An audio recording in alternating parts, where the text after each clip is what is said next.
लातूर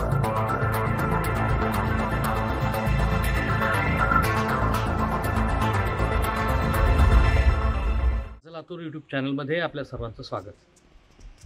लातूरमध्ये नीटच्या तयारीसाठी देशातून विद्यार्थी आणि पालक येत आहेत। अशा परिस्थितीत विद्यार्थी अभ्यासासाठी आणि विद्यार्थ्याचा अभ्यास करून घेण्यासाठी पालक हे नेहमी चिंताक्रांत दिसतात।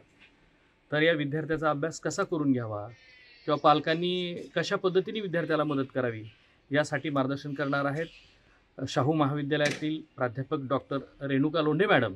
तो अभ्यास कसा करावा या संदर्भातील मार्गदर्शन। नमस्कार, माझं लातूर या यूट्यूब चॅनलमध्ये आपल्या सर्वांचे स्वागत। मी प्राध्यापक डॉक्टर रेणुका लोंढे, राजश्री शाहू महाविद्यालय लातूर येथे संगणकशास्त्र विभाग प्रमुख म्हणून कार्यरत आहे। मी आज आपल्याशी नीट या विषयावरती किंवा नीटची परीक्षा या विषयावरती थोडासा संवाद साधणार आहे। लातूर म्हटलं की नीटची परीक्षा आणि त्याचा स्ट्रेस पालकांना पण आणि विद्यार्थ्यांना पण जाणवतो आणि जेवढ्या विद्यार्थी त्यामध्ये इन्व्हॉल्व आहेत तेवढेच लातूरचे पालकही त्यामध्ये इन्व्हॉल्व आहेत। आणि त्या इन्व्हॉल्वमेंट असताना आपण आपल्या पाल्याला कशी मदत करू शकतो हा प्रश्न किंवा जास्तीत जास्त मदत करता आली पाहिजे हा प्रश्न सर्वच पालकासमोर असतो। जसं की 2023 मध्ये माझ्या मुलीनेही नीटची एक्झाम दिली आणि ती एक्झाम देत असताना पालक म्हणूनही मला असं वाटायचं की मी माझ्या मुलीला खूप सपोर्ट केला पाहिजे किंवा माझा काहीतरी कॉन्ट्रीब्युशन तिथे असलं पाहिजे किंवा माझी मदत तिला झाली पाहिजे। तर 2023च्या नीटमध्ये तिला 690 स्कोर आला होता आणि ती सध्या नागपूर एम्स येथे MBBSचे शिक्षण घेत आहे। मग हा स्कोर एका दिवसामध्ये येऊ शकतो का किंवा जो काही स्कोर आहे तो त्याला अजून 10-20 मार्क आपण कसे वाढवू शकतो, तर ह्याच्या संदर्भात मी आपल्याशी चर्चा करणार आहे।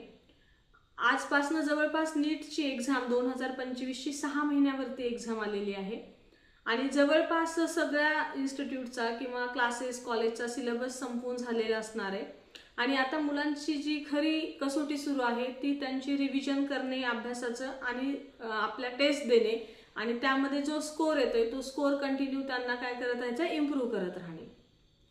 आता सिलेबस पूर्ण संपण्याच्या आधीच्या टेस्ट होतात किंवा मी जे ऑब्झर्व केलं माझ्या मुलीच्या बाबतीमध्ये तर त्या टेस्ट 10 चॅप्टर 15 चॅप्टर अशावरती असतात आणि मग तेवढ्या चॅप्टरचं प्रिपरेशन करणं मुलांना सोपं जातं किंवा आणि मग मुलांचा स्कोर चांगला येतो तिथं।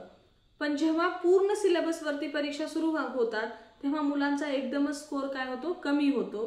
कारण आता जर नीटचा आपण सिलेबस पाहिला तर त्याच्यामध्ये 79 चॅप्टर्स आहेत आणि एवढा वास्ट सिलेबस आहे तर तेवढा सगळा सिलेबस एकदाच रिवाइज करून ते परीक्षा देणं आणि मग त्यामुळे मुलांचं रिव्हिजन कमी असल्यामुळे कदाचित त्यांचा स्कोर कमी होतो आणि प्रत्येक पालकांना काय वाटतं की आधी तर 600 मार्क यायचे किंवा 650 यायचे, आता एकदमच ते 580 कसे झाले, 450 आले या परीक्षेमध्ये।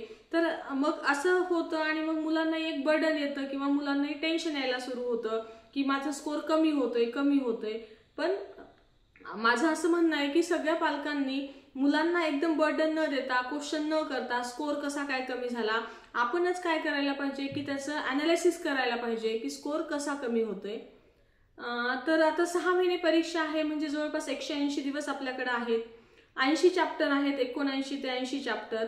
तर रोज थोडासा वेळ काढून एक चॅप्टर पूर्ण समजून घेतला पाहिजे, त्याचा चांगला अभ्यास केला पाहिजे आणि त्याचबरोबर थोडासा वेळ काढून काही गोष्टी रिवाइज केल्या पाहिजेत आणि टेस्ट दिली पाहिजे।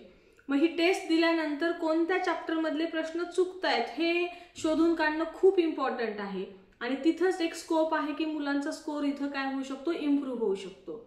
तर माझी सर्व पालकांना विनंती आहे की मुलांना स्कोर कमी का झाला असं विचारण्याच्या ऐवजी त्याचं ॲनालिसिस बघणं खूप महत्त्वाचं आहे। जे पालक वेळ देऊ शकतात, ॲनालिसिस बघू शकतात, समजू शकतात त्यांनी ते करावं।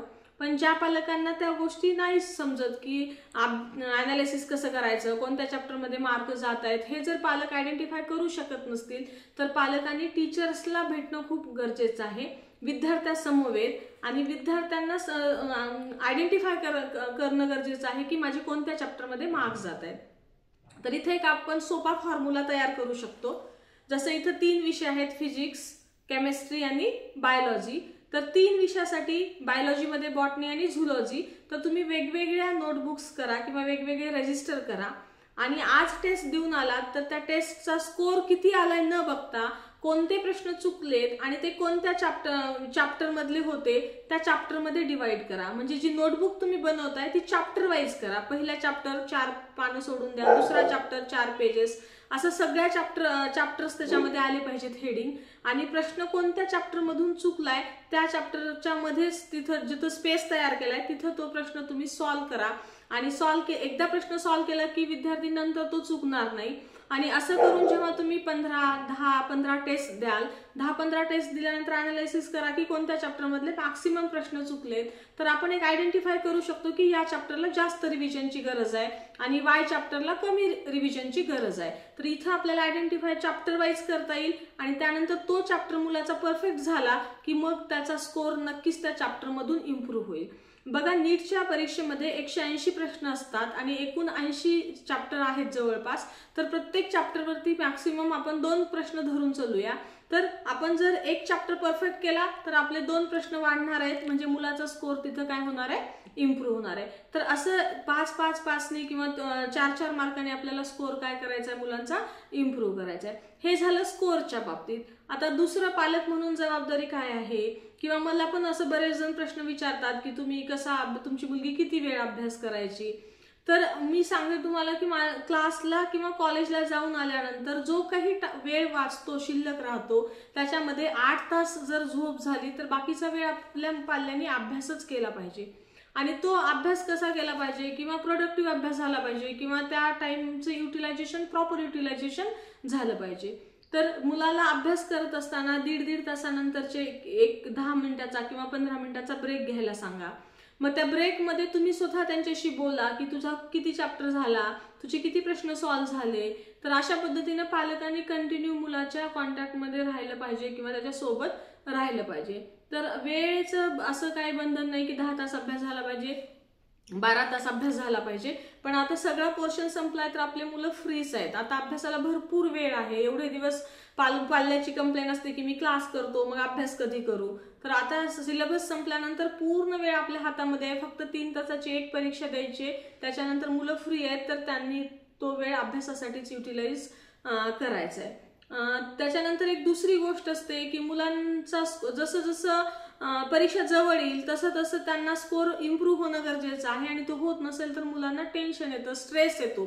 मग ह्या स्ट्रेस पासून कसं मुलांनी दूर राहिलं पाहिजे, तर जेव्हा मुलगा किंवा आपली विद्यार्थी जो आहे तो फ्रेंड्समध्ये असतो किंवा मग अभ्यास सोडून दुसऱ्या कुठल्या ऍक्टिव्हिटीमध्ये इन्व्हॉल्व्ह होतो, तेव्हा त्याचा स्ट्रेस ऑटोमॅटिकली काय होतो, कमी होतो. पण आपण किंवा आपले आजूबाजूचे नातेवाईक असतील, शेजारी असतील, सगळे आपल्या मुलाला एकाच गोष्टीवर विचारतात, तुझा अभ्यास कसा चालू आहे आणि मग आता सध्या स्कोर काय येतोय, किती मार्क येत आहेत.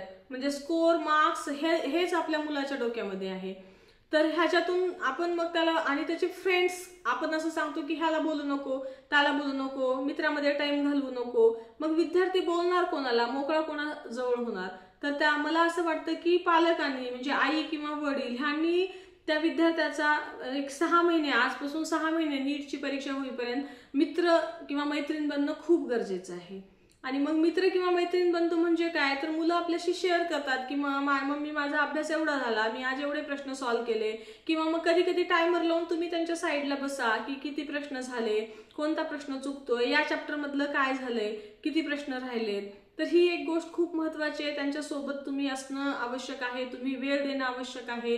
त्यावेळेलाच मुलं आपले स्ट्रेस घेणार नाहीत आणि त्यांना एक कॉन्फिडन्स द्या की तू एवढा अभ्यास करतेस तर नक्की होणार आहे. आणि असाही कॉन्फिडन्स द्या की अजून 6 मंथ्स आहेत. 6 मंथ्स खूप मोठी गोष्ट आहे. त्यांना असं सांगा की तुम्ही दिवसभर कॉलेज करून अभ्यास करायचा. आता 6 महिने तर तुम्हाला क्लासेस अटेंड करायचे नाहीयेत किंवा पोर्शन संपलंय, त्यामुळे अर्ध काम झालंय. म्हणजे हे 6 महिने म्हणजे तुमच्यासाठी 1 वर्षासारखे आहेत.